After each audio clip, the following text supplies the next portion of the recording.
C'est une aventure qui commence ici, marché Mvogatan Nambala à Yaoundé. Sur ce plateau, des petites bestioles, des vers blancs à langue commune, très prisés pour la consommation. Aujourd'hui, nous savons qu'il existe un moyen d'en produire de façon domestique grâce à cette vidéo vue sur YouTube. Après la prise de contact, nous prenons la route pour Soa, une localité non loin de la ville. C'est dans cette exploitation agricole improvisée de 400 mètres carrés que nous allons rencontrer Didier, l'entomologiste spécialiste de la production domestique des hannetons qui produisent les vers blancs par cycle. Bonjour. Bonjour, monsieur Obama, bienvenue, ça va bien. Okay. Bienvenue au sein de notre unité de production. Merci. Est-ce que vous pouvez nous présenter qu'est-ce que c'est votre unité de production? Ici, particulièrement, nous pratiquons l'élevage des vers blancs que nous appelons hannetons. Donc, c'est l'activité que nous menons ici, là. Et cet élevage fait partie de l'élevage des insectes qu'on appelle entomoculture. Vous produisez les vers blancs. Est-ce que vous pouvez nous inviter à Il n'y a pas de souci, vraiment, ça nous fait plaisir vraiment de nous accompagner là-bas. Une fois la visite autorisée, nous allons profiter au maximum de notre séjour. Première escale, le hangar qui sert d'entrepôt pour le développement des larves. Alors les vers blancs en question sont produits dans ces bassines comme je vous disais tantôt. Donc à l'intérieur de ces bassines, il y a un substrat constitué de 3 éléments principaux. Donc ici nous sommes en domestication, vous voyez qu'on a des larves qui sont très grosses. Pour atteindre ce résultat, Didier a dû faire des études pour maîtriser le processus de production domestique. Tout part des hannetons, des charançons du palmier qu'on fait croiser dans un mélange d'éléments organiques. Ce mélange deviendra le lieu de développement des œufs pondus par les insectes femelles, constituant également leur alimentation globale, le substrat.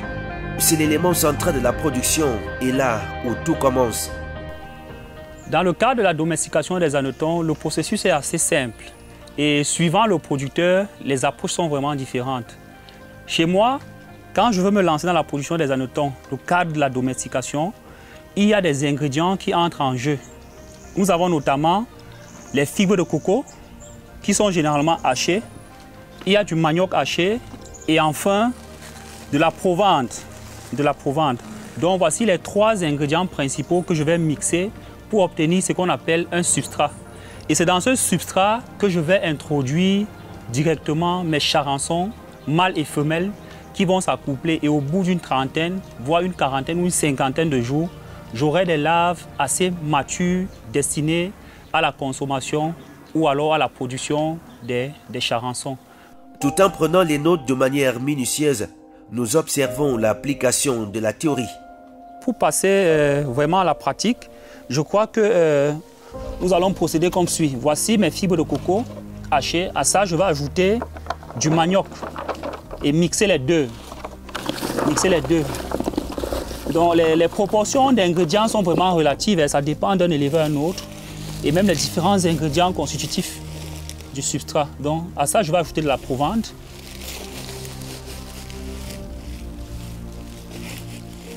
J'ajoute de la provande et je continue à mixer. Il faut bien malaxer de sorte à obtenir un mélange homogène.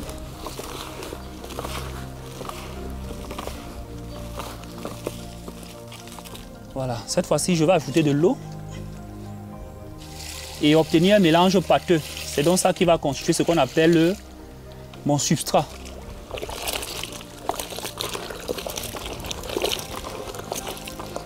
Je tiens à préciser ici là que ce substrat est constitué de fibres de coco, de manioc et de provande. La provande ici est nettement riche en protéines. C'est elle qui va constituer l'aliment principal des larves. C'est ça qui leur permet de grossir.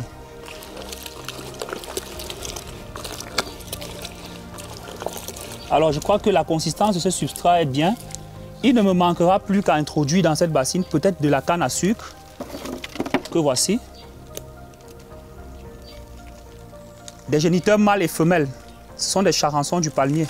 Donc je vais introduire 3 mâles et 3 femelles ou alors introduire un peu plus. Donc le ratio dépend vraiment de la disponibilité des insectes et même de l'itinéraire technique culturel que l'éleveur met en pratique. Donc voilà un peu comment ça se passe. Et pour terminer, il ne me manquera plus qu'à couvrir cette bassine avec un étoffe et un élastique et le disposer dans mon unité de production. Et au bout de 30 jours, 40 ou 50, on a la possibilité d'avoir des larves assez matures.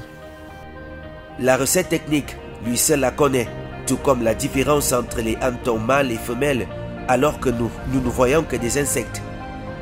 La domestication des hannetons pour produire les larves destinées à la consommation est une activité plutôt porteuse. Sur un investissement de 6 000 francs CFA par bac dans l'acquisition des éléments constitutifs du substrat, il peut gagner le double.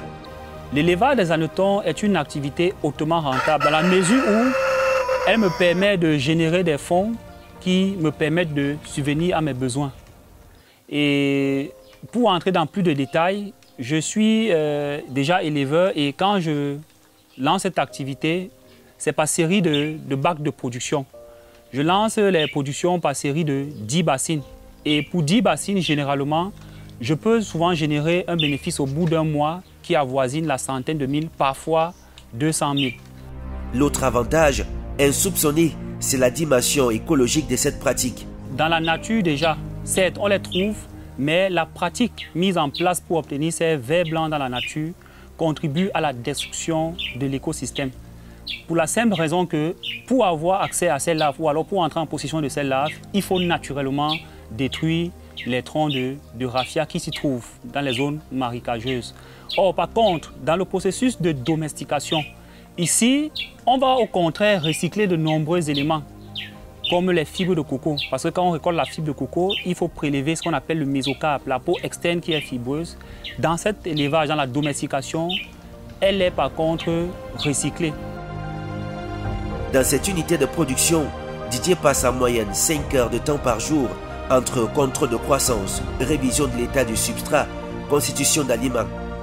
Rien que pour ce mois, il a récolté près de 750 larves vendues entre 200 et 250 francs CFA l'unité.